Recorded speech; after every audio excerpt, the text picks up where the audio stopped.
رضیہ صبح سے بچوں کو سمجھا رہی تھی مگر اس کے باوجود بچے اپنی ضد پر اڑے ہوئے تھے۔ وہ بار بار ضد کرتے ہوئے ایک ہی بات کہہ رہے تھے کہ ابو سے کہیں وہ ہمارے لیے بھی بکرا لے کر آئیں، ہم بھی اس عید پر بکرے کی قربانی کریں گے۔ جبکہ رضیہ بار بار بچوں کا چہرہ دیکھ کر کہتی کہ بیٹا ہمارے پاس تو اتنے پیسے بھی نہیں کہ ہم بکرے کا گوشت خرید کر سال میں ایک ہی بار کھا سکیں، اور تم لوگ بکرا خریدنے کی بات کرتے ہو۔ یہ تو بڑوں کی باتیں تھیں، بچوں کا معصوم دماغ ایسی باتیں بھلا کہاں سمجھ سکتا تھا۔ وہ ماں کی بات کو نظر انداز کرتے ہوئے رونے لگے کہ نہیں، ہمیں کچھ نہیں پتا، ہمیں بس بکرا چاہیے۔ اس عید پر ہم بکرے کی قربانی کرنا چاہتے ہیں۔ سبھی لوگ اس عید پر بڑے بڑے جانوروں کی قربانی کر رہے ہیں، ایک ہم ہی ہیں جو ہر عید پر نہ گوشت کھاتے ہیں اور نہ ہی کسی جانور کی قربانی کرتے ہیں۔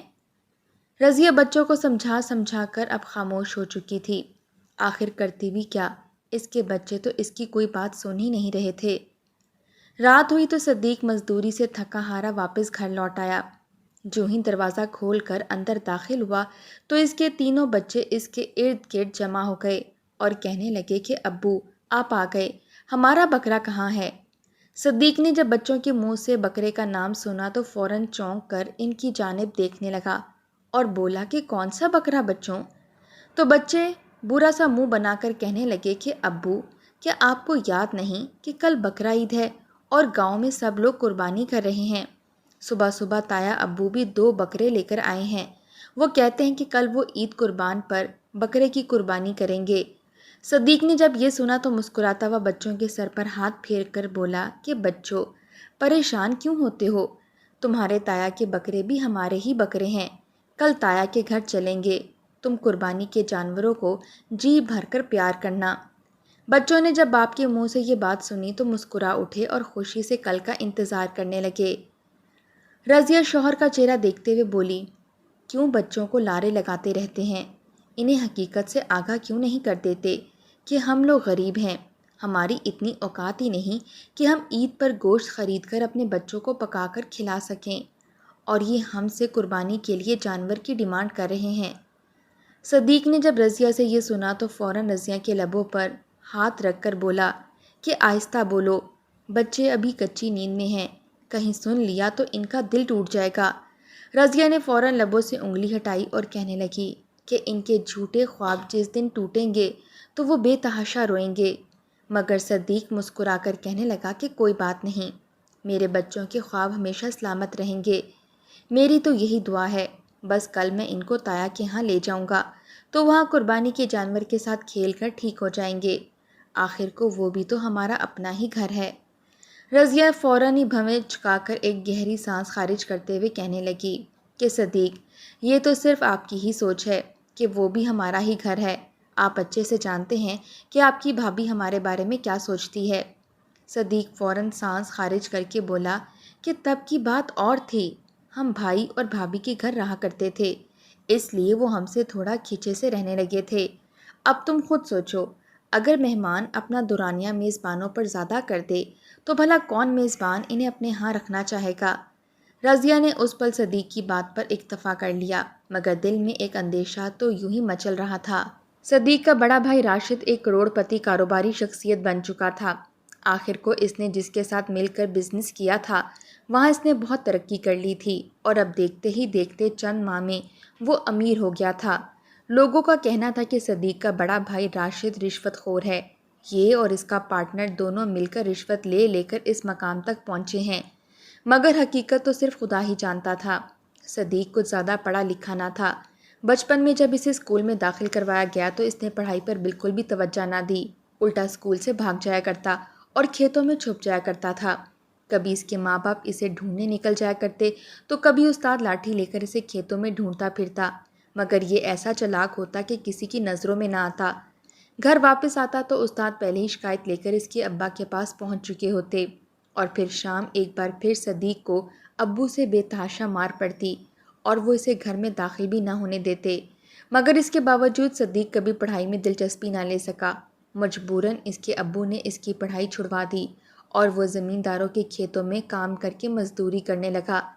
صدیق کے ابو نے تو سوچا تھا کہ 2 دن مزدوری کر کے سختی دیکھے گا تو خود ہی کہے گا کہ مجھے اسکول میں ڈال دو، میں یہ مزدوری نہیں کر سکتا۔ مگر صدیق تو پڑھائی میں ذرا بھی دلچسپی نہ لیتا تھا۔ اس نے محنت مزدوری کو ہی اپنا مشغلہ بنا لیا اور وہی کرنے لگا۔ یوں اس کا بڑا بھائی راشد تو زندگی میں آگے نکل گیا، جبکہ صدیق وہیں کا وہیں رہ گیا۔ اب جب اپنے بھائی کو ترقی کرتا دیکھتا تھا تو اسے پچھتاوا ہوتا تھا کہ کاش اس وقت وہ بھی پڑھ لکھ کر بھائی کی طرح کامیاب ہو جاتا تو آج اس کے پاس بھی دھن دولت ہوتی۔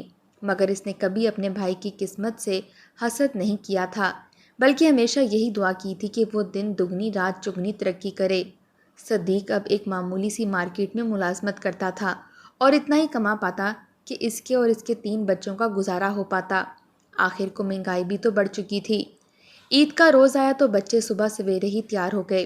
رضیہ نے جب بچوں کو کپڑے پہنائے تو اس کی بیٹی نے اپنا فراک چھین کر دور گرا دیا اور رونے لگی۔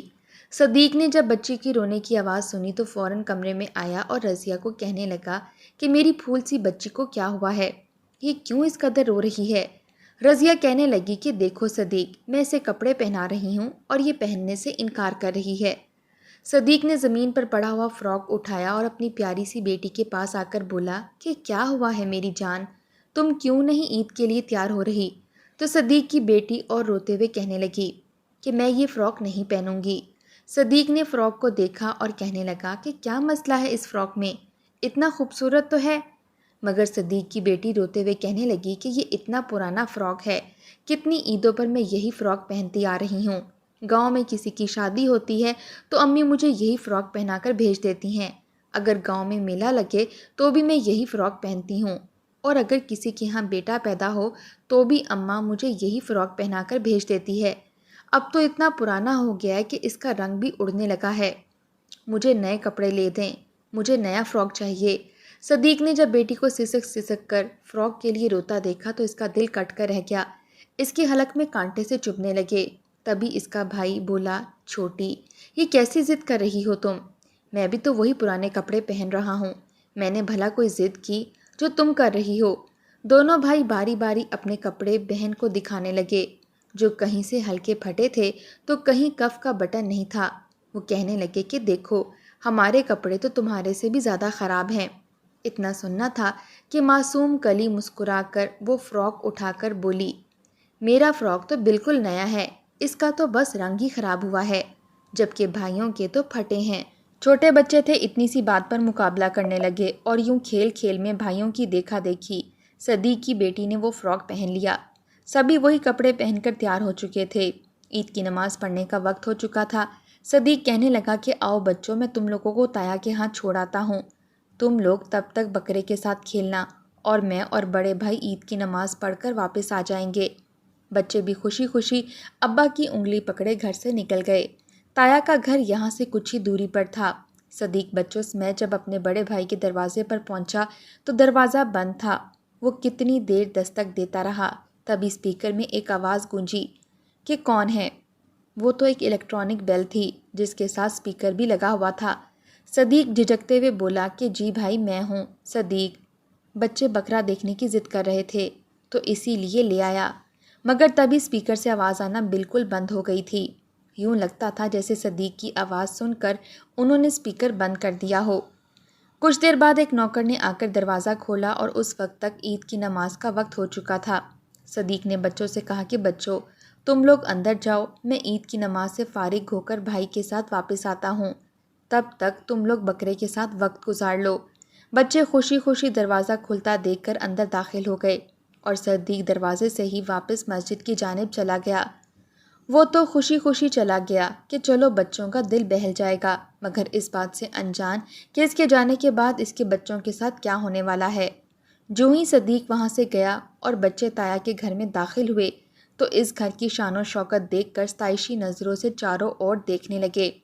چمکتا ہوا فرش دیکھ کر وہ بار بار اس پر اپنے پیر پھیرنے لگے اور ایک دوسرے سے مسکرا کر کہنے لگے کہ 2 سال پہلے جب ہم تایا کے ہاں آئے تھے تب تو ان کے ہاں ایسا فرش نہیں تھا، انہوں نے تو زمین پر بھی پھول بچھا رکھے ہیں، کتنا خوبصورت گھر ہو گیا ہے ہمارے تایا کا۔ وہ بچے ابھی انہی باتوں میں لگے ارد گرد دیکھ رہے تھے کہ تبھی ایک نسوانی گرجدار اونچی آواز گونجی، بشیر، یہ دروازے پر کون آیا ہے اور یہ کس کے بچے پاگلوں کی طرح ارد گرد دیکھ رہے ہیں؟ بچوں نے جب وہ آواز سنی تو فوراً اس جانب دیکھنے لگے۔ سامنے ایک عورت کھڑی تھی جو شاید ان کی تائی تھی، انتہائی خوبصورت اور زیورات سے لیس۔ ان کی تو کایا ہی پلٹ چکی تھی۔ 2 سال پہلے تو وہ بالکل سادہ سی خاتون ہوا کرتی تھیں، مگر اب پیسے کی چہل پہل دیکھ کر ان کے بھی ناز نخرے اور طور طریقے بدل چکے تھے۔ بچوں نے تائی کو دیکھا تو فوراً مسکراتے ہوئے تائی سے جا کر لپٹ گئے اور کہنے لگے کہ تائی کیسی ہیں؟ عید مبارک، ہم آپ کے ہاں عید منانے کے لیے آئے ہیں۔ ان بچوں کو اپنے ساتھ لپٹا دیکھ کر تائی گھن کھانے لگی اور حقارت سے فوراً بچوں کو دور جھٹک کر کہنے لگی کہ دفع ہو جاؤ نامرادوں، کہاں چپکتے چلے جا رہے ہو؟ میں کوئی تمہاری تائی وائی نہیں ہوں، اپنا حلیہ تو دیکھو اور پھر میرے کپڑے دیکھو۔ جانتے بھی ہو یہ سوٹ کتنے کا ہے؟ تمہارے باپ کی 1 سال کی تنخواہ ملا کر بھی وہ میرا سوٹ نہیں خرید سکتا۔ تم لوگوں نے ایسے گندے میلے کچیلے چہرے اور پسینے سے شرابور وجود میرے کپڑوں کے ساتھ لگا کر انہیں خراب کر دیا۔ بچے جو تائی سے لپٹ کر اب جھٹکے سے دور گرے تھے، تائی کو حیرانگی سے دیکھنے لگے۔ سبھی بچے فوراً اٹھ کر کھڑے ہو چکے تھے اور شرمندگی سے معافی مانگنے لگے کہ معاف کر دیں تائی، ہمیں نہیں خبر تھی کہ آپ کے کپڑے خراب ہو جائیں گے۔ مگر تائی تو آج آگ اگل رہی تھیں، فوراً کہنے لگی کہ بشیر، ان بچوں کو گھر سے باہر نکالو۔ کہاں گھر میں گھسے چلے آئے ہیں؟ مجھے یہ اس گھر میں نظر نہیں آنے چاہیے۔ بلا وجہ عید خراب کر دی۔ صبح صبح ان منحوسوں کا چہرہ دیکھ لیا، ان سے اچھے تو میرے ملازموں نے کپڑے پہن رکھے ہیں۔ ابھی میری سہیلیاں اور رشتہ دار آ جائیں گے، وہ کیا سوچیں گے کہ اتنی امیر مسز راشد اور اس کے یہ جھونپڑی میں رہنے والے رشتہ دار؟ کم از کم میں اپنی بے عزتی نہیں کروانا چاہتی، بہتر ہے کہ تم انہیں یہاں سے نکالو۔ بچے حیرانگی سے تائی کا چہرہ دیکھنے لگے، وہ تو بڑی چاہوں سے تایا کے یہاں آئے تھے۔ بچوں نے ابھی تائی کی باتوں پر غور کیا ہی تھا کہ تبھی انہیں بکرے کی ممنیانے کی آواز آئی۔ بچے صحن کے کونے کی جانب دیکھنے لگے جہاں پر 2 بکرے بندھے ہوئے تھے۔ بکروں کو دیکھ کر تو بچوں کے چہرے پر مسکراہٹ پھیل گئی۔ وہ فوراً مسکراتے ہوئے بکرے کی جانب بھاگے اور ان بکروں کو ستائشی نظروں سے دیکھنے لگے۔ بکری اس وقت چارہ کھا رہی تھی۔ تینوں بہن بھائی بکری کے گرد گھومنے لگے اور کہنے لگے کہ کتنا پیارا ہے بھائی تایا کا بکرا، کاش ایک بکرا ہم اپنے گھر لے جا سکتے اور اس کی قربانی کر سکتے۔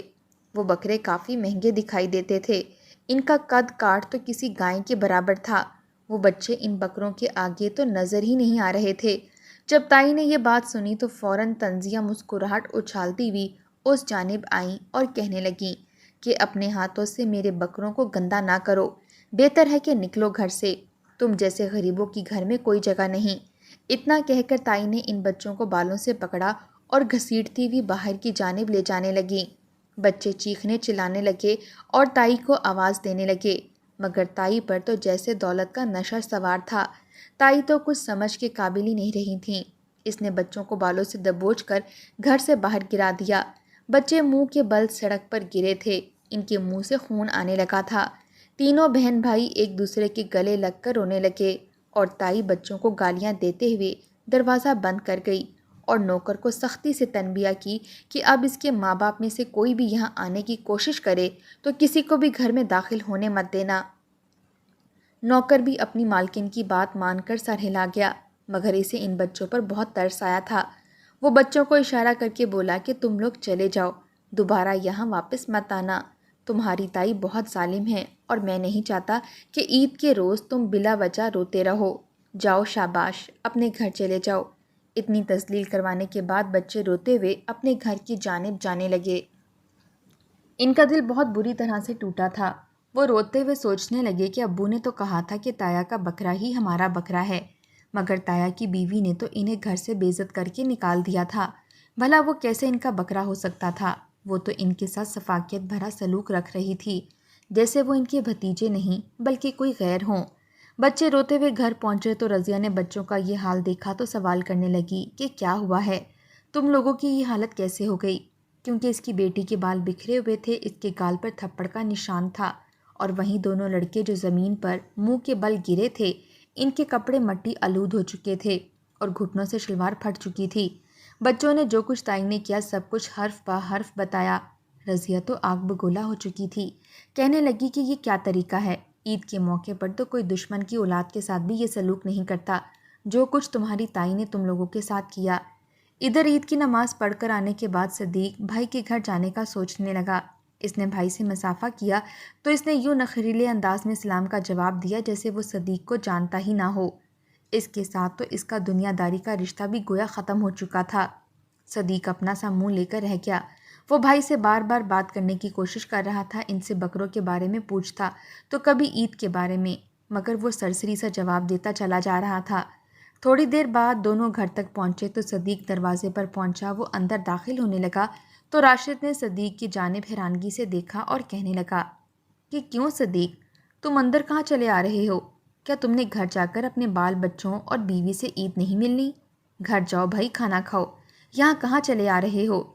یہ ٹکا سا جواب سن کر صدیق تو شرمندہ ہو کر رہ چکا تھا اور اس پل ہڑبڑا کر کہنے لگا کہ نہیں بھائی، وہ بات نہیں ہے۔ دراصل میں نے عید کی نماز کے لیے جانے سے پہلے اپنے بچوں کو یہاں چھوڑا تھا، بس بچوں کو ہی لینے آیا تھا۔ راشد نے ایک حقارت بھری نظر صدیق پر ڈالی اور کہنے لگا کہ میں تمہارے بچوں کو باہر بھیجتا ہوں، مگر تبھی دروازے پر کھڑے چوکیدار نے فوراً کہا کہ آپ کے بچے پہلے ہی یہاں سے جا چکے ہیں، بہتر ہے کہ آپ چلے جائیں، کیونکہ مالکن نے سختی سے منع کیا ہے کہ آپ کی بیوی اور آپ کے بچے اس گھر کے باہر نظر ہی نہ آئیں۔ آج ان کے خاص رشتہ دار آنے والے ہیں اور وہ سبھی امیر اور بڑے گھرانوں سے تعلق رکھتے ہیں، اور وہ نہیں چاہتے کہ ان کے سامنے آپ کا تعارف کروا کر ان کی بے عزتی ہو۔ اتنا سننا تھا کہ صدیق اس ملازم کے سامنے بھی شرمندہ ہو گیا اور پھر پھیکا سا مسکرا کر بولا کہ اچھا کوئی بات نہیں، میں واپس چلا جاتا ہوں۔ مگر حیرانگی تو اس بات کی تھی کہ اس کے بچوں کو اکیلا بھیج دیا گیا تھا۔ صدیق جب گھر پہنچا تو اس کے بچے گھر میں رو رہے تھے۔ جب اس نے بچوں کے منہ سے تائی کا رویہ سنا تو وہ آگ بگولا ہو گیا۔ اسے تو یقین ہی نہیں آ رہا تھا کہ وہ لوگ ایسا بھی کر سکتے ہیں، مگر خیر۔ رضیہ فوراً بولی کہ میں نے کہا تھا نا کہ بچوں کو دور کے ڈھول مت سناؤ، کیا تم جانتے نہیں، دور کے ڈھول دور ہی سہانے لگتے ہیں۔ اب دیکھ لیا بچوں کے ساتھ انہوں نے کیا سلوک کیا ہے، اور تم ہی کہہ رہے تھے کہ وہ ان کے تایا کا گھر ہے اور وہ بکرے ان کے اپنے ہیں۔ صدیق تو خاموش سا ہو چکا تھا، اسے چبھ لگ چکی تھی۔ آخر وہ اپنی بیوی کی بات کا کیا جواب دیتا؟ صحیح تو کہہ رہی تھی وہ، اس نے اپنے بھائی کو ہمیشہ اپنا بھائی سمجھا۔ آج اسے صحیح معنوں میں پچھتاوا ہوا تھا۔ کاش وہ بچپن میں پڑھ لکھ کر کچھ بن جاتا تو آج اس کی معاشرے میں عزت ہوتی، کیونکہ جس معاشرے میں وہ رہتے تھے وہاں پر انسان کی عزت اس کے اخلاق اور کردار سے نہیں بلکہ پیسوں سے کی جاتی تھی۔ صدیق ایک سانس خارج کر کے رہ گیا اور بچوں سے بولا کہ کوئی بات نہیں بچوں، دعا کیا کرو کہ اللہ تعالی ہمیں بھی اتنا عطا کرے کہ ہم لوگ خود اپنے پیسوں سے جانور کی قربانی کر سکیں۔ بچے اپنے باپ کی بات سن کر ایک ٹھنڈی سانس خارج کر کے باپ کو دیکھنے لگے۔ بچوں کی آہ تو عرش کو بھی ہلا دیتی ہے۔ وہ سبھی خاموشی سے گھر میں بیٹھے رہ گئے۔ ان کے ہاں تو کوئی بھی گوشت دینے کے لیے نہیں آیا تھا۔ شام ہوئی تو کہیں سے تھوڑا سا گوشت آیا جس میں سوائے ہڈیوں کے اور کچھ بھی نہ تھا۔ وہ تو صرف ایک فرد کو ہی پورا ہو سکتا تھا۔ صدیق مسکرایا اور کہنے لگا کہ اسے پکا کر بچوں کو دے دو، شوربہ زیادہ رکھنا تاکہ بچے گوشت کا ذائقہ چکھ لیں۔ رضیہ نے ایک ٹھنڈی سانس خارج کی۔ ابھی وہ اس گوشت کو لے کر کچن میں گئی تھی کہ تبھی گاؤں میں ایک شور سا اٹھا۔ باہر کوئی صدیق کے دروازے پر آیا تو صدیق نے دروازہ کھولا۔ دروازہ کھولتے ہی ایک شخص ہانپتے ہوئے صدیق سے کہنے لگا کہ تم یہاں آرام سے بیٹھے ہو اور وہاں تمہارا بھتیجا ہسپتال پہنچ چکا ہے، اس کی حالت نازک ہے۔ صدیق تو پریشان ہو چکا تھا۔ وہ بتانے لگا کہ قربانی کے وقت جب ایک بکرے کی قربانی کی جانے لگی تو راشد کے بڑے بیٹے نے اس بکرے کو پکڑ رکھا تھا۔ جو ہی کسائی چھری چلانے لگا تو ایک دم سے بکرے نے در جھٹکا اور وہ چاقو کسائی کے ہاتھ سے گرفت مضبوط نہ ہونے کی وجہ سے چھوٹ کر اس لڑکے کے بازو پر لگ گیا۔ اس کی کلائی شدید زخمی ہو گئی ہے، ڈاکٹروں کا کہنا ہے کہ وہ زندہ نہیں بچے گا۔ صدیق اور رضیہ نے جب یہ سنا تو فوراً بچوں سمیت ہسپتال پہنچے۔ راشد بے تحاشا رو رہا تھا۔ صدیق اپنے بھائی کو حوصلہ دینے لگا، رضیہ اپنی جیٹھانی کو، جبکہ ڈاکٹروں کا کہنا تھا کہ بچے کو خون کی اشد ضرورت ہے ورنہ اس کی جان کو خطرہ ہو سکتا ہے۔ راشد کا بلڈ گروپ او پازیٹیو تھا اور یہ اس کے بھتیجے کو لگ سکتا تھا۔ اس نے فوراً اپنا خون اپنے بھتیجے کو دیا جس سے اس کی جان بچ گئی۔ راشد اپنے بھائی کے سامنے شرمندہ سا ہو کر رہ چکا تھا۔ وہ رونے لگا اور رو کر بولا کہ مجھے معاف کر دو، میں نے تم لوگوں کے ساتھ بہت برا کیا۔ آج میرے بچوں کی رگوں میں تمہارا خون دوڑ رہا ہے، جبکہ میں دولت کے نشے میں اتنا اندھا ہو چکا تھا کہ تمہیں حقیر سمجھنے لگا۔ صدیق ہمیشہ کی طرح سے پھیکا سا مسکرایا اور کہنے لگا، کوئی بات نہیں، تم نے جو کیا خدا تمہیں اس کا صلہ دے گا، اور میں جو کروں گا میرے اعمال کا گواہ بھی میرا رب ہی ہے۔ اتنا کہہ کر صدیق اپنی بیوی اور بچوں سمیت ہسپتال سے چلا آیا، جبکہ راشد اور اس کی بیوی شرمندہ سے سر جھکائے وہیں کھڑے رہ گئے۔